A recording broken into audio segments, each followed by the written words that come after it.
Gente, tudo bem com vocês? Espero que sim. Gente, eu tô aqui pra fazer um vídeo a respeito do que tá acontecendo lá no Rio de Janeiro, né? Muitas pessoas aí sabem, porque as notícias não param de chegar atualizadas a respeito desse caso aí do Rio de Janeiro, né? Onde mais de 125 pessoas foram mortas, né? Por conta da questão do tráfico. E muitas pessoas se posicionaram, dizendo que a polícia estava errada, eu vi uma reportagem de uma mulher ela dizendo assim, que achava um absurdo a polícia ter matado, porque aqui no Brasil não tem pena de morte para eles matarem, então eles estão errados de matar. Mas vamos para uma reflexão, tá? A polícia, se a polícia está errada de matar, então por que os traficantes também estão certos de matar? Porque eles também não têm dó da polícia, eles não têm dó da própria população, da comunidade. Muitas pessoas da comunidade, não sei se por medo, acabam dizendo assim, eles nos protegem, eles não nos dão benefício. Porém, eu vi uma reportagem de alguns moradores que escolheram não se identificar por motivos óbvios, né? Eles não querem colocar em seu rosto em relação a isso. Eles estavam falando que os traficantes, eles cobram um tipo de impostos, taxas, para tudo. Então, a mulher foi comprar um gás, ela quer comprar em um canto mais barato, quer comprar fora da comunidade, ela não pode, ela tem que comprar o gás de dentro da comunidade, para elas pagarem uma certa taxa para eles. Então, eles entram dentro das casas, roubam. Muitos deles dizem que encontram munições no quintal, tiro o tempo todo, quase todos os dias tem tiro. Então, eles se sentem muito inseguros de serem vítimas de bala perdida. Sai de casa para trabalhar, você não sabe se volta. Por quê? Porque no meio do caminho, indo para o trabalho ou na volta para o trabalho, pode acontecer uma bala perdida. Ou seja, é uma vida de insegurança. Então, antes da gente questionar assim, por que os policiais estão errados, né, de tirar a vida de algumas pessoas, a gente também tem que lembrar que esses policiais, eles também são vítimas. Por quê? Eles muitas vezes precisam levar sustento para sua casa, para sua esposa, para os seus filhos, e não voltam também. Então, muita gente diz assim, mas eles morreram, mas e os 4 policiais que faleceram também? Gente, teve um policial que ele estava simplesmente há 40 dias na corporação. E já foi para uma operação muito pesada. Eu discordo disso. Eu acredito que ele deveria, sei lá, ficar em treinamento, fazer pequenas operações, mas tipo, o rapaz tinha acabado de entrar na corporação, só tinha 40 dias. E já foi para uma operação desse nível. E o preparo? Aí muita gente pode dizer assim, não, mas se ele estava numa operação desse nível é porque ele já estava preparado. Não, tipo, entrou há 40 dias, gente. É 1 mês e 10 dias. É muito pouco tempo para estar no nível de operação dessa forma. Então eu acho que foi um erro, né, do líder, do chefe lá, de ter permitido que ele participasse dessa operação, mesmo que ele tenha insistido, porque a gente pode dizer assim, mas e se não foi ele que quis? Será que não foi ele que quis? Talvez empolgado, acabou de entrar na corporação, já quer mostrar serviço, já quer mostrar as suas habilidades, seu treinamento.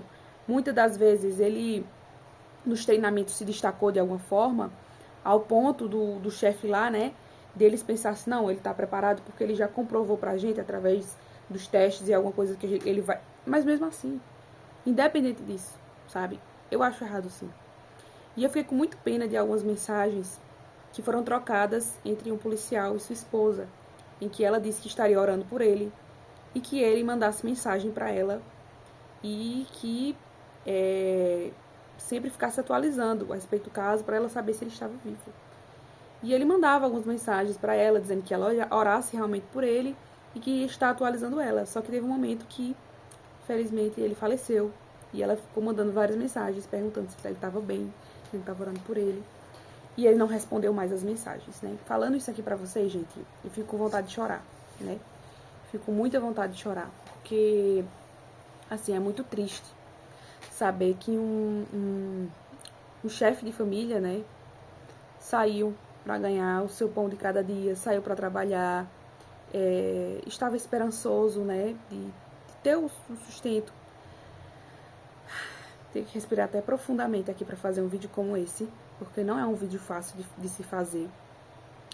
É muito complicado, esses assuntos são assuntos muito delicados. Mas a gente precisa falar sobre isso, porque muitas pessoas estão se posicionando nas redes sociais, né, no YouTube, que também é considerado uma rede social. Não considero tanto, né, porque não tem tanta interação com outras redes sociais, mas também é uma rede social. dizendo que os traficantes são coitadinhos, que eles são vítimas da sociedade, né? E eu fico pensando assim, se eles se posicionam, se eles fazem vídeos falando que eles são vítimas da sociedade, né? Eu entendo o lado da família. A família vai defender os dele porque é a dor de uma mãe que perde um filho, né? Mas eu acho que até uma mãe sensata, ela entende que o filho, infelizmente, buscou aquilo. Você, na vida, você tem escolhas, você tem caminhos para seguir. E você é responsável por as escolhas que você segue. A partir do momento que você não é mais criança, não se justifica mais suas ações, suas escolhas. Todo mundo sabe que quem entra para essa vida da criminalidade está correndo risco, sim. Riscos de ser morto. Não só pela polícia, mas também pelos próprios traficantes. Pelos traficantes rivais. Pelos traficantes da própria facção. Porque se você não andar de acordo com as regras deles, você vai pra vala. Então, eu achei uma hipocrisia de algumas reportagens, né? Dizer que não existe pena de morte no Brasil, sendo que dentro das facções eles têm pena de morte, sim. Né? Por exemplo, uma mulher que ela trai um traficante, ela tem a cabeça dela raspada. É um tipo de punição, é um tipo de regra, é um tipo de lei que eles têm dentro deles. A nossa justiça, a nossa Constituição tem crime para quem trai? Antigamente tinha, né? Mas foi revogado. Mas não tem esse tipo de penalidade, por exemplo, raspar a cabeça. É um tipo de lei que eles fazem na comunidade, eles têm.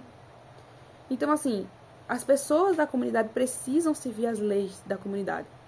Mas eles não podem servir as leis do Brasil, da Constituição. Vocês entendem que existem muitas controvérsias, existem muitas coisas contraditórias que não faz sentido essa defesa. Porque todo mundo sabe, isso é para qualquer pessoa, que se você se envolve com coisa errada, você tem um risco, inclusive, de vida. Você quer ter o risco de tipo, tá aqui amanhã não tá, entre para coisa errada, faça a coisa errada. Então, gente, infelizmente, é a consequência de uma escolha. E é uma escolha. Porque eles se iludem com a vida fácil. Porque em vez de você estudar, em vez de você buscar melhorar de vida, é muito mais fácil você entrar no mundo da criminalidade. E eu sei que existem algumas pessoas que ficam querendo justificar essa questão da criminalidade, dizendo tipo assim, mas a vida é muito difícil na comunidade. Gente, eu conheço histórias de pessoas que moraram na comunidade, que eram pessoas simples, que eram pessoas humildes, estudaram, ralaram, e hoje em dia têm cargos ótimos. Já vi advogados, juízes, médicos. Se você procurar histórias, na internet mesmo, de alguém muito humilde, que morava na comunidade e que hoje vence na vida e ganha muito bem, você vai encontrar. Você vai encontrar. Inclusive, tem um influenciador chamado Diego Rox, que ele morava na comunidade. E ele venceu na vida e foi morar em Manhattan, lá nos Estados Unidos. É o caso de todo mundo. Não estou dizendo que é o caso de todo mundo. Eu estou dizendo que quem procura acha, tanto pro lado bom quanto pro lado ruim. Então, se você quiser vencer na vida, olha, eu já entendi uma coisa. Na minha vida, eu entendi uma coisa. Se uma pessoa bota na cabeça dela que ela vai vencer, ela vai vencer. Então, se ela disser assim, a minha vida tá muito difícil, realmente eu tenho que trabalhar, eu tenho que ralar, mas eu já botei na minha cabeça que eu não vou desistir. Você consegue todos os seus sonhos, todos os seus objetivos. Então, gente, morar na favela não significa que você precisa se entregar ao tráfico. Porque se fosse assim, todo mundo que morasse lá seria bandido. E isso não é verdade. Existem muitas pessoas honestas morando em comunidades. Existe muito trabalhador que sai de casa às 5 horas da manhã para ganhar o seu pão de cada dia. E volta orando para casa para que Deus proteja ele e sua família. Então, não existe isso, sabe? De querer justificar, dizer que é porque tipo, eles não escolheram, é a sociedade que influenciou a ser assim. Porque assim, se fosse por isso, então ninguém vai prestar. Porque as dificuldades de uma sociedade não é só quem mora na comunidade que passa. Todos nós, em algum nível, temos dificuldade na sociedade. O governo aí que coloca taxas, que coloca impostos, que dificulta a nossa vida, é para todo mundo, não é só para quem mora em comunidade, não. Então, se isso justificasse entrar no tráfico de drogas, muitas pessoas entrariam, inclusive eu seria uma dessas pessoas. Porque eu já passei dificuldades financeiras, eu já pensei assim, eu quero realizar coisas na minha vida e tudo mais. E se fosse por isso, eu entrava nisso também. Porque eu pensaria, é uma facilidade, né? Mas aí tem outras questões, tem a questão dos princípios, tem a questão das consequências, né? E a Bíblia, ela fala muito a respeito da lei da semeadura, né? Tudo que o homem plantar, tudo o homem plantar, isso ele ceifará, isso ele colherá. Então, A lei da semeadura, gente, ela existe. Muitas pessoas chamam de karma, né? A lei do karma, que tudo que vai e volta. Mas existe essa lei na Bíblia, a lei da semeadura. E a nossa vida, ela fica, digamos, mais fácil, entre aspas. Né? Eu digo porque, entre aspas, porque a vida não é fácil, a gente sabe.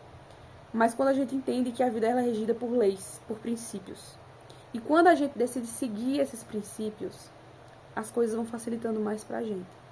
A gente vai evitando ter algumas consequências de situações que a gente poderia ter, a gente não vai ter. Porque a gente vai ter mais discernimento, vai ter mais sabedoria para fazer as nossas escolhas. Então, eu vejo muitas reportagens, sabe, gente, passando pano para esse tipo de situação. Eu entendo a dor das famílias, eu tenho empatia ao ponto de dizer que eu me solidarizo das famílias, dos pais. Porque quem mais sofre, gente, vamos falar a verdade, é a mãe, né? Porque a mãe, às vezes, deu vários conselhos pros filhos. Filho, sai dessa vida. Filho, isso não é vida pra você. Gente, eu me emociono muito de lembrar de um vídeo de uma mãe que um rapaz estava com um fuzil, estava com outros 2 rapazes com arma de lado, e os 2 rapazes se emocionaram também das drogas, né, traficantes. E ela se ajoelhou e disse: filho, por favor, eu te peço, filho, larga essa vida. Eu te peço, larga essa vida, isso não é vida, isso não é pra você. Tipo, falou um monte de coisa, gente. Eu nem lembro mais exatamente o que foi que ela falou. Só sei que ela se ajoelhou e implorou pro filho largar as drogas.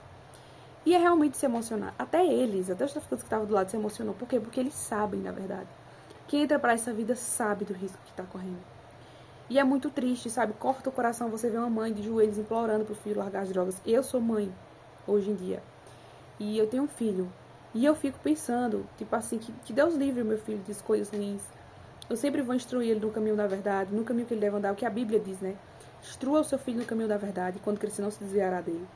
Infelizmente eu não posso culpar as mães desses traficantes, porque eu não sei da realidade de cada um, eu não sei se as mães instruíram no caminho que devem andar lá na comunidade, mas o próprio filho de olho na ostentação de alguns traficantes, na vida boa, com mulheres, com curtição, ostentação, muitas vezes cai para esse mundo. Então, às vezes, os pais falam de Deus, falam da palavra, mas o mundo, ele tenta. E pra gente vencer as tentações do mundo, a gente precisa se apegar a Deus.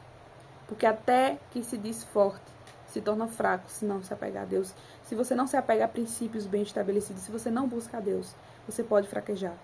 E para um jovem, enche os olhos a vida fácil, sabe? A vida de ganhar muito dinheiro sem precisar ralar, sem precisar estudar.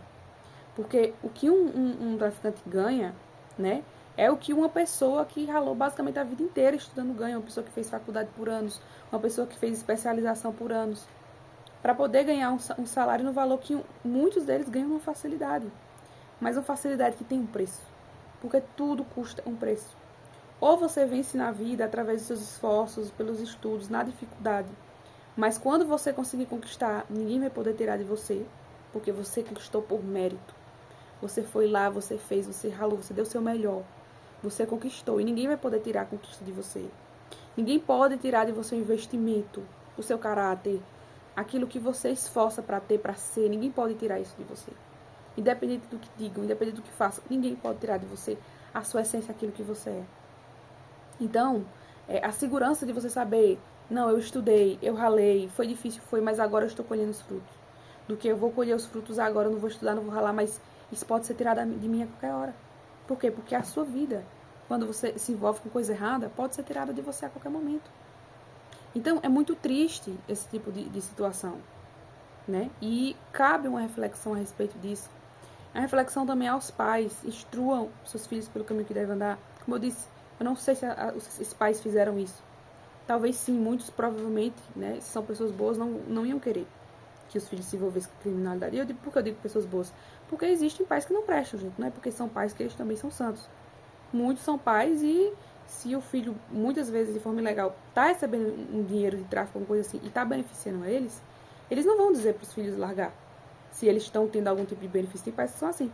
Já tem outros que, independente se o filho é milionário, se o filho está sendo milionário com coisa errada, o pai não quer. Por quê? Porque visa pelo que é além do dinheiro, o que é melhor do que o dinheiro, é a vida. Porque a gente só tem uma só. Dinheiro a gente pode conquistar ralando, trabalhando, se esforçando, não desistindo, mas a vida não se compra. Não tem como você comprar a sua vida.